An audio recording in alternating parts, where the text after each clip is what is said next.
ఆడవాళ్ల నుదుట కుంకుమ ఎందుకు పెట్టుకుంటారో మీకు తెలుసా? ఒకరోజు కైలాసంలో పార్వతీదేవి శివుడు ధ్యానానికి పువ్వులు కోస్తూ ఉంటుంది. అప్పుడు నంది అక్కడికి వచ్చి, అమ్మా, నాకొక సందేహం ఉంది. శివుడికి ప్రతిరోజూ ప్రతిక్షణం ప్రేమను చూపించాలి అంటే ఏం చేయాలి అని అడుగుతాడు. పార్వతీదేవికి కూడా వెంటనే సమాధానం అర్థం కావదు. ప్రతిక్షణం ఒకరిమీద ప్రేమను ఎలా చూపించాలి? మనం చూపించినా ఎదుటివారికి మనం ప్రతిక్షణం వాళ్ళని ప్రేమిస్తున్నామని ఎలా అర్థమవుతుంది అనే ఆలోచనలో పడిపోతుంది. అప్పుడు ఆమెకు ఒక అందమైన ఆలోచన వస్తుంది. విష్ణువును పూజించే కుంకుమను తీసుకుని తన నుదిటిపై ధరిస్తుంది. అలా కుంకుమ పెట్టుకుని శివుడి ముందుకు వెడుతుంది.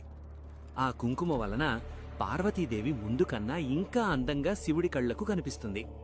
శివుడు ప్రేమగా అడుగుతాడు, పార్వతీ, నుదుట ఈ కుంకుమ ఎందుకు పెట్టుకున్నావు అని. అప్పుడు పార్వతీదేవి నవ్వుతూ చెప్తుంది, నా ప్రేమ